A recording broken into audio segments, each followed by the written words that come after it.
Welcome to the Hockey Writers Union Junction, a weekly show from our Columbus Blue Jackets insider, Mark Scheig, bringing you the latest news, rumors, trades, player grades, game results, and much more.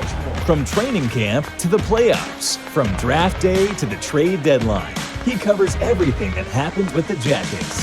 So get ready. It's time for another get-together at Union Junction. All right, welcome back to Union Junction, November the 18th, 2021. Mark and Nick with you, and the Columbus Blue Jackets have a couple upcoming games on the road trip. They get to play the Arizona Coyotes on Thursday night, and joining us is one of the guys who closely covers the Arizona Coyotes, our friend, now with Phnx Sports. It's Craig Morgan. Hi, Craig. Hey, guys. How you doing? Thanks for having me. We appreciate you taking the time to join us. They're coming off of a win. They went to St. Louis, and what an unusual feeling for them. So just what were they able to do to finally get on the right side of the scoreboard? I think it was just about going to St. Louis because for some reason they have an insane amount of success there. I have not been able to put my finger on why. That has obviously been a pretty elite team for a few years. They won a cup a few years back. The Coyotes are 7-2-1 in their last 10 games in St. Louis, and I have no earthly idea why. They just seem to play well there. And when you look at, they had that weird 7-game series last year because of COVID. There were a bunch of cancellations, so they stacked 7 straight games between the Coyotes and Blues. 4 of them were in St. Louis, and they won 3 of them. And then you come back with an entirely different roster, which is, by the way, one of the worst rosters I've ever seen constructed in the history of the NHL. And they go in and they still beat St. Louis. They don't have any of the same faces, or most of the guys are gone. Clayton Keller doesn't do anything, and he usually shines back in his hometown, and they still win the game. It's just really hard to figure, but they played a complete game. I thought they got great goaltending from Scott Wedgwood. We'll see how long that lasts, but he's a great story in and of himself. Barrett Hayton finally got on the score sheet. He's been doing a lot of other things well, but hasn't been able to make that offensive impact. So that was big as well. And then their special teams were terrific yesterday. So they got their second win of the season. Craig, it's kind of a new regime in Arizona, with John Chayka getting the boot a while back now. What would you say is kind of the biggest difference in this new regime? Because it seems like there is a real difference. Yeah, I think there are a lot of, longtime hockey people in the organization now. And it wasn't that way initially. When Alex Morello took over and brought Javier Gutierrez in, he didn't have any hockey experience himself. He was just a trusted business advisor. But they brought Bill Armstrong in, and for a while, Bill was really kind of operating in a silo, and he put a brave face on it saying, I can reach out to my people around the league. I have people I can trust. But listen, other GMs, even if it's Doug Armstrong, the guy he worked for in St. Louis, they're not going to share too much with you because you're competitors. They just don't want to give away too much. Like I said, I think he was putting a brave face on it, waiting for the time when he could bring in more trusted advisors. But now you look, he's obviously got Shane Doan in-house, a guy who knows this franchise inside and out. But he was able to bring in Larry Plow, senior advisor, who was with him in St. Louis, and then John Ferguson Jr. as their assistant GM, who's in charge of Tucson. So you've got a lot of hockey experience there, and then he's got some really experienced scouts as well. So I just, from my perspective, I've never seen sort of this much experience, and I've definitely never seen the Coyotes invest in the scouting department the way they have under Bill Armstrong. It's understandable. That's how he cut his teeth. But when you look at the people they brought in, like Daryl Plandowski, Ryan Jankowski, and then some of these senior scouts that they have in place, there is a ton of experience in this department. And clearly that's going to be key for their goal. Craig, another change that came in for the Coyotes was the head coach. And, André Tourigny is someone who's used to success, especially with Hockey Canada, especially with this time, the Ottawa 67s. Now he comes in, you mentioned one of the worst rosters that you've ever seen. How is he handling things from your perspective so far? I think André came into this with eyes wide open. He knew what he was signing up for. Bill was pretty honest with him. They knew it was going to be a couple rough seasons. So in spite of that, look, he's a coach, right? He's a competitor. These guys are wired to win just like the players. So it can't be easy. And at times I see the frustration on his face after, yet another loss when he has to come to the post-game interviews and dissect the same issues that keep cropping up. And really it's an issue of this roster more than anything. But, I think he's trying to focus on small victories, trying to instill a culture. Even that I wonder sometimes about, because there are so few guys that might even be here in a couple of years. Does it even matter that you're establishing a culture right now? But you look for progress with some of the younger players like a Barrett Hayton, like we saw the other night. That's a good sign for them. Can he take a step forward? Can some of their other younger guys take a step forward? That to me is the biggest thing that I think you have to look for. And that's how he has to measure success.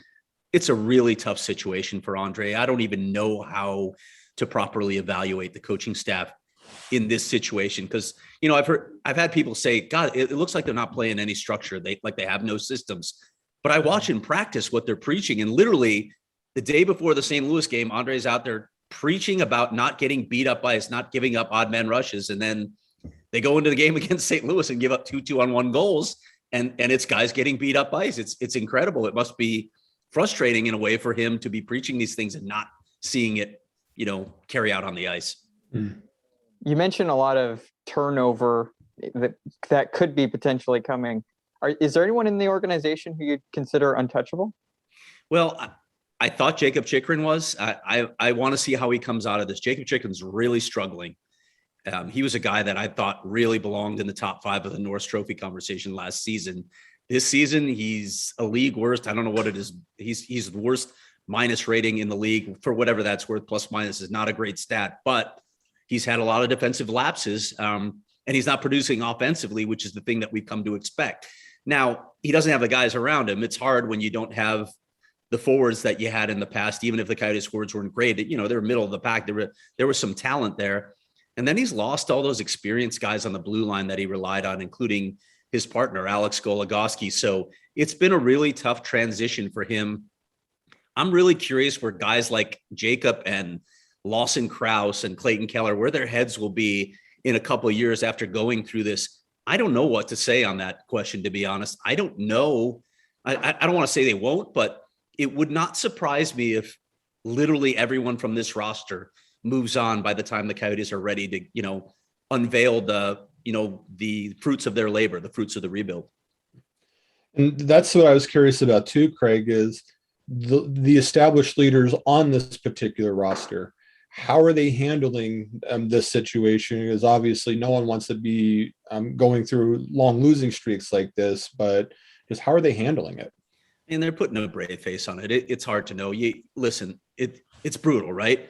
It's brutal on players when they have to lose this much. And there are times where for instance, we had Lawson Krause in a post game, and he was livid. He was angry, and it came out. His frustration came out. It came out with Christian Fischer in another post game interview. So nobody likes losing. They're doing what they can. I can't say that they're not working. I think for the most part, this team has put in good effort. They've had a lot of lapses, a lot of structural or system breakdowns, but they're putting in the effort. So at least you've got that so far. There's still buy-in. And that's clearly an important thing. I'm not sure it's going to translate into many results, though, because of the deficiencies of this roster. We look at, it's easy to look at the record of the Coyotes and kind of write the team off. I'm a big fan of looking for those deep cuts on rosters, those guys who maybe you haven't heard of that are really performing well. Could you give us one of those guys who's really shown what he's made of this year? That you haven't heard of? Not maybe. Really. Really? We've had short bursts from guys like when they brought Karel Demelka, their goaltender from the Extraliga in the Czech Republic. He had a few good games, and I think people took notice, but he's really struggled in his past 3 starts. And then Carter Hutton obviously really struggled and then got hurt, so they brought in Scott Wedgwood. I don't know. I mean, the guy that I've been watching the most this season that's really impressed is Shayne Gostisbehere. He's having a renaissance season before our eyes. And what's crazy about this, guys, is they unloaded Oliver Ekman-Larsson's enormous contract on the Canucks. They brought in Gostisbehere. They got him for nothing, basically. Philadelphia wanted cap relief. Shayne Gostisbehere is outperforming Oliver Ekman-Larsson this year. So what a swap of players. I wonder about Gostisbehere. Do they want him for the long term, or does he become another one of those assets that Bill Armstrong thinks about flipping at the deadline? Because if he keeps this up, he might have some value. I think he's I'm certain he's top 10 right now among defensemen in points in the NHL. So, I mean, he can run a power play. We know he has that quick first step. He can get pucks out of the zone quickly. He's really showing up for them this season. Greg, is there an over-under on the number of deadline deals you could see this team going through? After watching this offseason, man, I don't want to bet against Bill Armstrong on anything at this point, because the offseason was insane. I did not expect half of it. In fact, he said it himself. I didn't expect to execute half of what I did. Listen, they got lucky with some of those things, and he admitted that. I wrote a story on him when they went back to St. Louis, and he talked about how with the Darcy Kemper deal, they just got lucky with the timing. Grubauer signs in Seattle, and suddenly Colorado, a team whose cup window is open right now, needs a goaltender that is capable of carrying them to a cup. Who's available? Only Darcy Kemper. So you're able to get a first-round pick that no analyst that I talked to thought he could get. All of a sudden, Montreal is in the same situation because of the offer sheet for Kotkaniemi. So they need a center. So suddenly you have Christian Dvorak that you can trade for yet another first-round draft pick. He's been fortunate in those situations, but he is definitely not afraid to pull the trigger. And I don't think he's done yet, because when you look at how many players are under contract past this season, they have tons of holes to fill, guys. So I think he's going to be taking on a lot more of those bad contracts and looking to do a lot of the same, acquire more draft assets for 2023. You mentioned the fire sale of it all. Was there any sort of open messaging, kind of like we saw in New York a few years back? Like, this is going to take some time, fans? Yeah, it didn't come initially. I think he wanted to see what he was going to be able to get done. But once it started rolling, yeah, it was pretty clear to everyone. They haven't come out and said, yeah, we're tearing it down, but their language has been pretty clear that they're building for the future. They're not looking at now. They just wanted to stockpile assets, and they're looking, Doug Armstrong said something interesting to me when I interviewed him for the Bill Armstrong story. He said, look, the numbers, what the numbers say, aside from if you get the first overall pick, that's a different animal. But if you're talking about mid to late first rounders, early second rounders, they're 3 to 4 years away from having any kind of impact on your club at all. So that's the timeline that the Coyotes are really looking at here. And I think Bill knows that. I don't think he's looking to say, all right, let's get a bunch of draft picks in 2022, and then we'll see what we got. He wants to do the same thing, I think, for 3 seasons if ownership will let him. And by that point, they'll have so many assets stockpiled that I think they'll be in good shape. But again, it's the long game, and people have to be patient because it's not easy to watch right now. We'll get one more question for Craig Morgan of Phnx Sports. And obviously the Blue Jackets coming up on Thursday night. They opened the season together. It was an 8-2 win. Hutton was in net, didn't have a great night that night. So what are you expecting on Thursday night? Well, I'm curious how long Scott Wedgwood can keep this run going. I think they do have a little bit of confidence in front of him, and they certainly didn't have that in front of Carter Hutton, although, that was so early in the season, they didn't know what they had yet, but he didn't instill any confidence in the team. They feel good in front of Scott Wedgwood right now, so we'll see if that carries over. But again, I mean, you guys probably saw the laundry list of players that's out of the lineup right now. They had 9 guys out against St. Louis. The only one that might be back is Ryan Dzingel. Not like he's going to be a game changer. So, I mean, they're going to be depleted again. And I don't think that this is a team that is constructed anyway to go on winning streaks. When you're talking about that many players out, it's a really tough thing to overcome. And Craig, I just wanted to give you a chance to plug up your venture with Phnx Sports here. Yeah, you can find it at gophnx.com. It's PHNX Sports. They have an outlet in Denver as well. That's DNVR. Basically, you remove the vowels of the city, and that's how you arrive at the name of the site. Nice. But we just started up in September. We're covering every beat in town, all the pro beats, and then the 2 major universities, ASU and the University of Arizona. We have 3-person teams on each one of them. There's a writer, there's a broadcaster, and then there's sort of a producer. So it's a cool format. We do a lot of writing, the writers do, but then we have 5 shows a week as well. I've really enjoyed it so far. Well, fans, show him the love. Follow him at Craig S. Morgan on Twitter. He is the go-to for the Arizona Coyotes. Craig, it's always an honor for you to join us. Thank you very much for your time. We do greatly appreciate it. Anytime, guys. Nice talking to you. Yeah, you as well. Stay tuned, fans. Part 2. We're going to have some Sabres talk coming up, so stick with us. All right, welcome back to part 2 of Union Junction. Nick and Mark back with you. Hope you enjoyed Craig Morgan, the first part of the show, talking about the Coyotes. Now the Blue Jackets on Monday are going to make their first trip to Buffalo for the season. And joining us now is a former THW legend who now runs a great website in Buffalo called Expected Hockey. It's Chad DeDominicis. Hello, Chad. How you doing, Mark? I'm doing well. Great to have you back with us. I guess I'll start with you with watching the Penguins game the other night. Dustin Tokarski stopped anything and everything that was thrown his way to the tune of 45 saves with the Sidney Crosby lineup, and they come out of there with a win. The goaltending in general is where I want to start with you. I mean, Tokarski and Anderson have been awesome from an outsider's point of view here. Did you in your wildest dreams see this coming at all, where they could be flipping 920 at the start of the year? And what's contributing to that, in your opinion? No, I mean, not at all. I mean, it's just one of the more, I don't know what, hundreds of examples we have now that it's nearly impossible to predict goaltending from year to year, right? It's just, you never know. Yep. So, 40-year-old Craig Anderson comes out hot out of the gate. He goes down with an injury. And then here comes 32-year-old Dustin Tokarski, who before last season, when he had to play due to all the injuries Sabres had, didn't play an NHL game since 2016.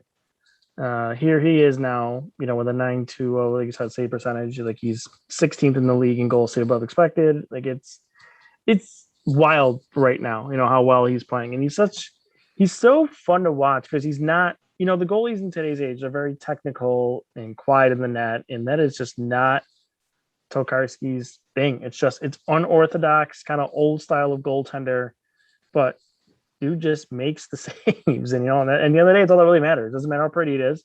As long as you're stopping the puck from going in the net, that's all that matters. So, yeah, I mean, it's been interesting. We'll see how long it lasts. Maybe it goes a full year, and it's kind of crazy. But, yeah, I mean, beyond that, the goaltending, I think the defense contributed to that too, because not only, are the goalies playing well, but the team itself defensively is playing very well.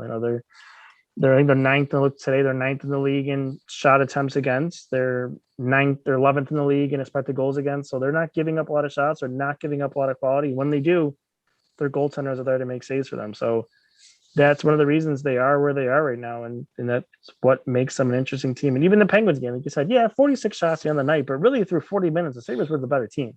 And then they just got boat raced in the third period, and the numbers look a little bit silly. But for most of that game, they were better than Pittsburgh. Yeah. So you mentioned the goaltending and the defense a bit. Let's move up front. Rasmus Asplund is one of the more interesting stories this year. What is the deal with this guy? Can you let us know? He's a fascinating story because 2 years ago, essentially, he was like almost an afterthought in Sabres, prospect pool. He was not really getting a lot done in the AHL. And then during the COVID year, he went and played in the second tier Swedish league for a little bit. And he wasn't even putting up production in the second tier Swedish league. And you're like, oh boy. And he comes back over when the season gets started last year. He starts a little bit in the AHL, then gets into the NHL with some injuries. And since that point, he was great last year and he's been great this year. He's just an all around player for them. Good at both ends of the ice. He's one of the handful of players in this team that go to the net. He's not a big guy, but he goes to the net. He carries the puck. He's always going. He has that high motor. He's just one of those guys that he's not flashy, the best skill player on the ice, but he's the player that teams hate to play against because as a defenseman, he's going to be on you all night long. As a forward, he's going to be chasing you down. He's going to be on you hounding pucks. He's going to be on you on the forecheck, and that's good for him, for crafting or getting a spot in the league and making it relevant and making him an important piece of this team beyond just, what they are this year, a team kind of trying to just get by. So I think he's a big part of their future going forward. And that's, pretty impressive for somebody who kind of looked pretty much on the way out a couple of years ago. Real simple one for you. Is Jeff Skinner back, Chad? It's crazy. I don't know. It looks like it. He's playing excellent. This is the best hockey he's played since, he had that monster season with Eichel a few years ago. He is playing fantastic. He's creating. He's always around the net again. He's drawing penalties.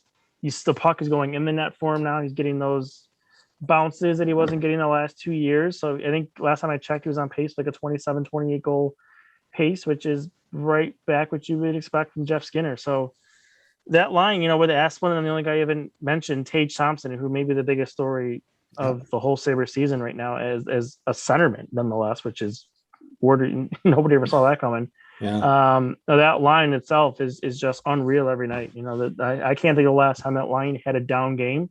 If one player is down, the other two are going, and if all three of them are going, then they're going to pot at least one or two. It's wild right now. So, Chad, one of the teams that this team kind of reminds me of is, if you look back a couple of years, the Islanders were a little stronger on paper, but they had just gotten rid of John Tavares, and they somehow seemed to be a better team after losing their superstar player. Would you say that that's a fair assessment, that the Sabres are kind of a net positive after losing Jack Eichel this year? Yeah, I think, it's hard because I don't want to say they're a better team without Eichel, because I don't really think that's true. I think they would be a better team with Eichel. And I think the reason we're seeing the improvement is one of the reasons that's become pretty clear. They might have had the worst coach in hockey the last 2 years behind their bench. It just, the second Don Granato took over last season, it does look like a drastically different team. And that's carried over into this season. And Granato gets some credit for that. Some of the things he's pulled, like I mentioned, Tage Thompson moving to center out of nowhere. That's work. He's got Skinner playing. He's got Asplund going. He had Dahlin going, but now that's kind of that's a little sketchy how that's going. He's up and down. He's got Jacob Bryson going. Dylan Cousins, another example. He was kind of having a rough go of it for a couple of weeks, and then Granato said, he did some video with Cousins, and he said, "Okay, ready for McDavid tonight?" Sure enough, he played McDavid, and he matched up against him. And I think Cousins, when he was on the ice with McDavid, gave up like 3 shot attempts against at 5-on-5 and was +2, 2-0 in the goal in that game. So, since then he's taken off. He played against Matthews the following night, and he had a good showing then. And then he was matched up against Crosby the other night against Pittsburgh and had a good showing there too. So, Cousins is really starting to get going now. And I think a lot of that for this team in general. And I think the credit goes to Granato, but I think it also helps too that this team is built with a bunch of just guys just who have an opportunity and are, trying to take full advantage of it. I think a lot of Sabres fans always look toward the future, especially now that Eichel is gone. And, one of the main pieces that they got back, of course, was Peyton Krebs. And now in Rochester, you have Jack Quinn, you have Peterka, you have Krebs playing down there. How excited are you about those three in particular and in the future of the Sabres now that we know what the return was? Yeah, I think all things considered, the Sabres did fine. You got a first-round pick. You get that second-round pick next year. And then I think Krebs is one of the better prospects you could have pulled realistically. You were never going to get Zegras out of Anaheim when they were involved. That was never going to happen. The Rangers were never going to part with any of their untouchables that we heard about all summer long, that they wouldn't trade any of those guys. So, yeah, all things considered, Adams did a good job kind of holding out. In a sense, maybe you'd like it not to go that long for a guy who did surgery, but at the same time, it worked out for him. And then Alex Tuch, when he comes back, I think that's an underrated piece. He's 25 years old, he's under contract for the next 4 or 5 years. Can't remember exactly, at $4.75 million. The guy from, Syracuse too. So he talked about dreaming about being a Sabre at one point. So that's kind of what the Sabres are going for with Kevyn Adams, guys that want to be here mantra. So I think that Tuch addition is going to be really nice. Moving, not only this season, but moving forward when they get him in back from that shoulder injury. I think that's kind of an underrated part of this deal. But yeah, Krebs is exciting, and Quinn, leading at least he was the time I checked, leading the AHL in points and goals. And then, this year, Peterka looks like a monster too. So, those three are playing on the line too in the AHL. They're actually playing tonight. You guys are lucky. I took a break from that game to come talk with you guys. Yeah, it's pretty exciting. There's Oskari Laxton's down there too. And then Matthias Samuelsson, one of the defensemen, first round pick from a couple of years ago. Ukko-Pekka Luukkonen, who is just one of the, I think, top stars of the week last week for the AHL. He played, they're really riding him. They had 3 games in 4 nights. He played all 3 games and had a shutout in one of them. So, good for him. He's going too. And then, we didn't even get to the Owen Power in college and the other guys they have in college too that look pretty impressive. So that prospect pool right now, all things considered, looks pretty good for them. But we've seen this story before, maybe not to this degree where they've had this high talent, But we've been fed a lot of prospect stuff in the past, so we're still a little sketchy over here until we see it. Real quick on the time, what's the timeline on Tuch? When do you expect him back? I believe January. So I think they're hoping late to mid-January or just before the Olympic break. But we'll see. So about 2 months, I would say. Okay. Sorry, something really similar. The two teams that are squaring off, Columbus and the Sabres, both were kind of written off to start this season. They're both doing well over expectations. In Columbus, we're trying to figure out if the team that we're seeing is legit or not. Do you think that the Sabres have kind of this kind of performance in them for the rest of the season? We're at 15 games now. So I said I would need about 20 games to be sure, and we're almost there. I think there's a couple of things that you can at this point take away as certainties.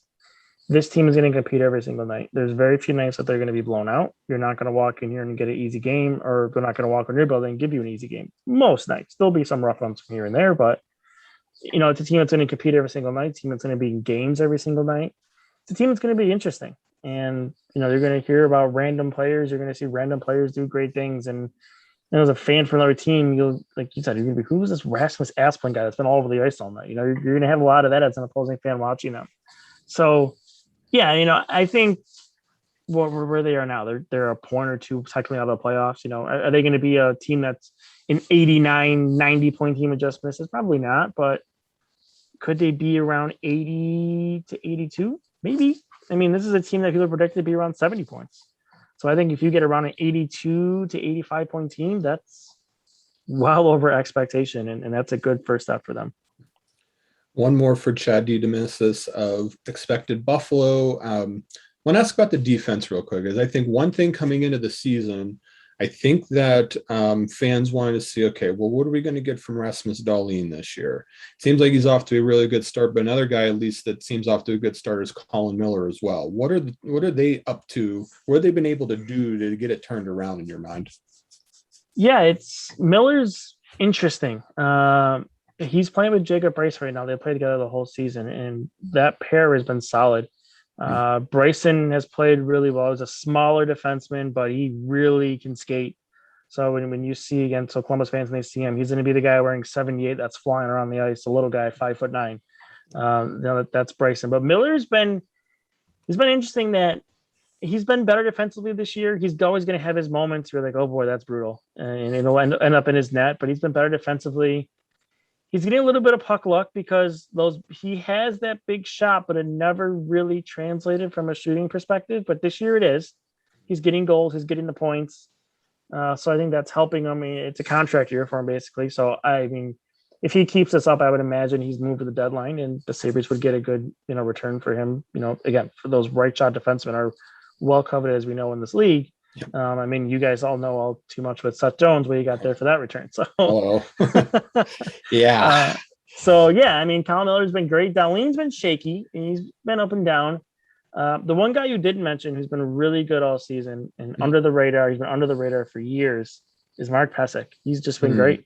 He's been fantastic. I can't believe he played forward for a couple of years, but he's back to playing defenseman, and he's just been solid from the get-go. He's calm, he's quiet.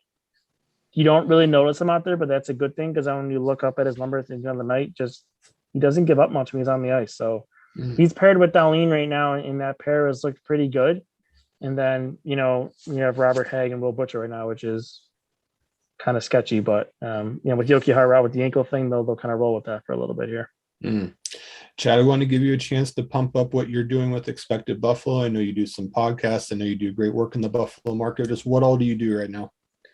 Yeah, so we have a podcast, Expected Buffalo, the podcast. So you can check that out. We're pretty much anywhere, Spotify, iTunes, Google Play, pretty much anywhere listen to a podcast, you can find us there. And then, the site is expectedbuffalo.com. Anthony, Eddie, and I write that. It's more of a numbers focused site, because we're all stats guys. So that's kind of our thing there. We're data focused. We have a good time doing it. There's a lot going on right now, so a lot of content pumping out there. And then one of the unique things we do which I don't think it'll be really relevant to Jackets fans, but we do AHL tracking for, the Amerks, player tracking. So that's pretty cool. We do that for subscribers.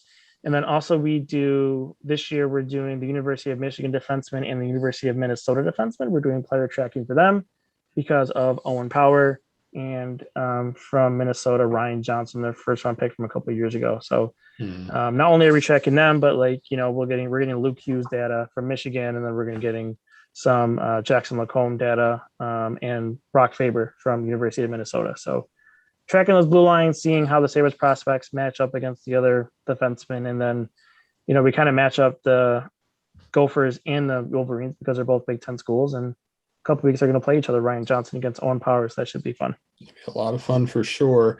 And we're going to let Chad get back to watching the Amerks at this point. But fans, just make sure you follow him on Twitter. He's at CMDDominicis.